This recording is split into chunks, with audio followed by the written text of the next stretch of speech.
Gatusan ka mga pasahero ang apektado sa pagkadelatar ug pagkansela sa mga flight padulong Manila.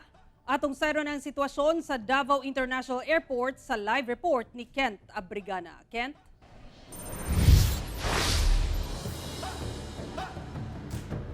Sara, kapin 200 ka mga pasahero sa Cebu Pacific nga dunay flight padulong sa Manila ang na-delay o na-cancel gumikan sa power outage nga nasinati sa NAIA Terminal 3. Wa magdaho mga overseas Filipino worker nga si Aven nga sa mismong Labor Day pa natanggong ang iyang flight padulong sa United Arab Emirates. Alas 9 pa sa buntag, nagatang na siya para sa iyang flight sa Davao International Airport padulong Manila para sa iyang connecting flight padulong sa UAE.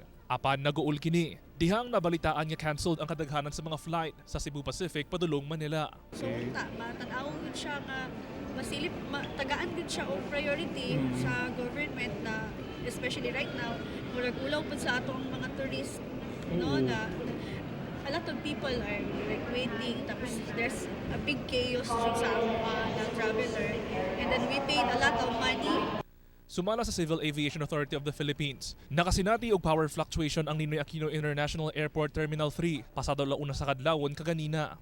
Tungod ni ini, duha ka flight sa Cebu Pacific sa Davao International Airport ang na-delay. Samtang duha usab ang na-cancel, nga gilang kuban sa 230 ka mga pasahero, kung asa upat sa maong ihap, aduna pay connecting flights. Sa mga pasahero nga apektado sa cancelled flights, doon nagipagula nga statement ang Cebu Pacific kung asa dunay option ang mga pasahero nga magparibok, store ang presyo sa ilang ticket sa usa ka travel fund o ang complete refund.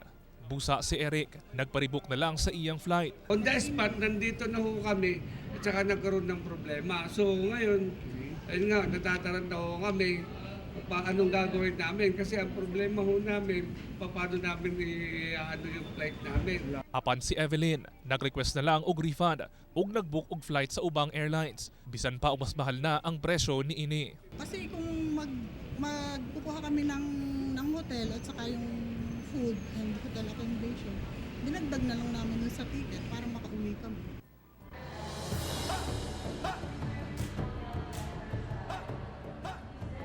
Sara, nagmuntar na sab og Passengers Assistance Desk ang Davao International Airport alang sa mga pasahero. Isip giya sa mga pasahero nga naapektuhan sa maong aberya. Sara. Okay, Kent, kumusta ang sitwasyon dinha karon sa mong nakita dinha sa imong likod? Doon na pa'y mga pasahero nga naglinya. Lakip ba na sila sa mga apektado o mga pasahero na karon dinha sa Davao International Airport?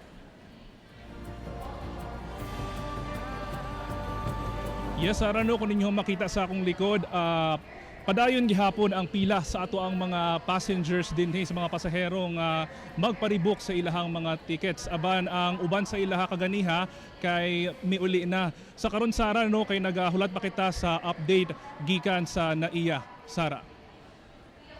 Okay, dagang salamat, Kent Abrigana.